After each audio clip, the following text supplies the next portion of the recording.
This is your only chance right here.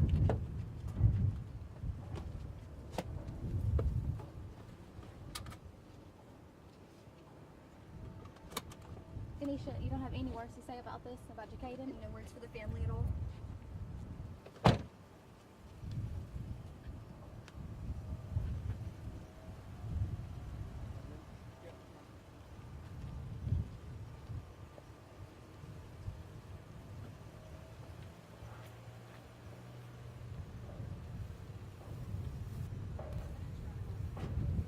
If y'all want to get B-roll of that driving away, that's fine.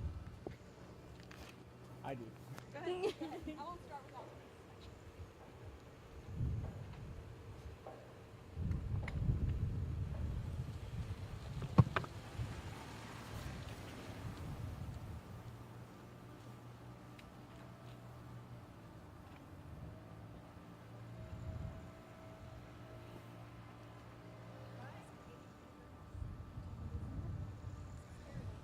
And it'll be 40 next week.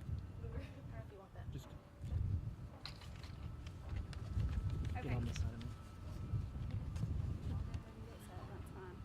Y'all can get B-roll of this too later if you want. Okay, are we ready? We're good. Ready? Tell us what happened. Okay, so on September the 29th, 2022 at 5:08 p.m., two Beaumont police officers were flagged down at 2950 South 8th in reference to an unresponsive child.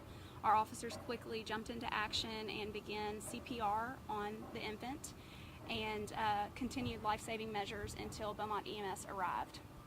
The 5-month-old infant was transported to a local hospital, and our BPD special crimes detectives were notified, as with any case involving a possible injury to a child, and they began their investigation. Results of the medical assessment indicated severe life-threatening injuries, and the child was life-flighted to a Galveston area hospital. Our special crimes detectives conducted a lengthy investigation, and the investigation has resulted in the following facts and findings.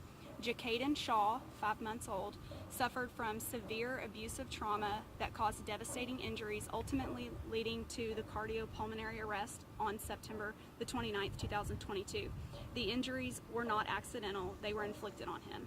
The mechanism of injury is highly indicative of shaking the child so violently as to cause multiple fractures, severe eye injury, and brain injury. It also indicated that the child was abused in this manner on more than one occasion. As a result of the severe abusive trauma, Jacaden Shaw was hospitalized for 1 month and died on October the 30th, 2022. On December 9th, today, Special Crimes detectives obtained 2 warrants for Jacaden's mother, Kenesha Hawkins, in connection with his child abuse.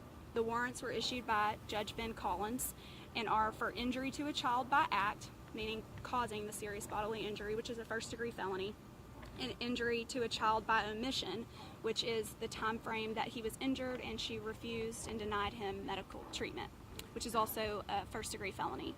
Each of those warrants bonds are set at $500,000 for a total of $1 million, and she was just arrested and transported to the Jefferson County Jail. And as we speak right now, the funeral for the child is ongoing. Tell us the length from the time the child passed away to her arrest today, the length of time. The child passed away on October the 30th, and today is December the 9th. So obviously anything involving a child, so you'll know that we don't do a lot of releases involving children, but this is such a severe case of injury that ultimately led to the child's death.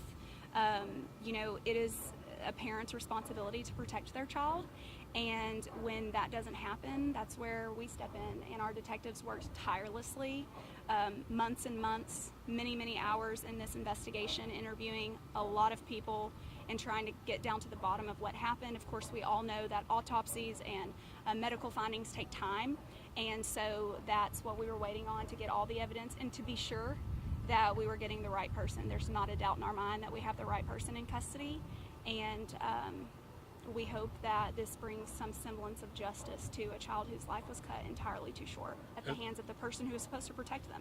At what we just saw, she didn't say anything walking out. Can you, or do you know if she said anything while she was being interviewed? She's been interviewed up here multiple times, and we'll just say that it's been ongoing, and our detectives are dealing with someone that they've never seen before. It's truly tragic what happened to this child, and we hope that that she serves a lot of time for what she did. My final question, is it a coincidence that the arrest comes at the time of the funeral? It's not a coincidence, but we feel like there's a little bit of semblance of justice there that the person who's responsible is not able to attend. Officer Haley, does she have any previous child abuse? I think there's some history there. I'm not familiar as far as convictions go, but we are familiar with some cases. Would you Caden? I'm not sure. And you said this was ongoing. How long had it been going on for? We believe that the abuse took place in about a 10-day time frame prior to us being notified of him being unresponsive, and then the subsequent hospitalization that ultimately led to the death. What about the father of the child? Anything there? I'm not familiar with that. Do you know if anybody else is in the home? I'm not familiar. We still want, we still have to take this to trial, and so we want to protect that integrity as much. We gave a lot of information in a press release that we typically don't, but we just wanted to speak to the severe case that we're dealing with here, and of course this is an innocent child, so that's all I have. Okay? Thank you. Yeah. And I'll issue the press release in just a little bit, and you don't want it. Don't Yeah. have the names. And I'm going to go hit send on this press release too in just a second.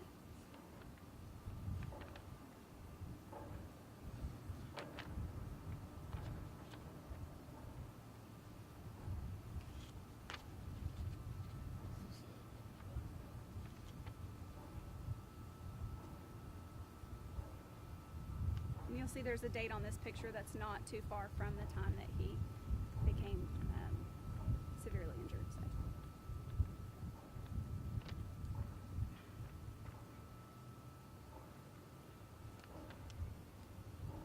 And she doesn't have a mugshot yet, so I have a picture of her from in there, and I'll put that in the press release as well. Picture them.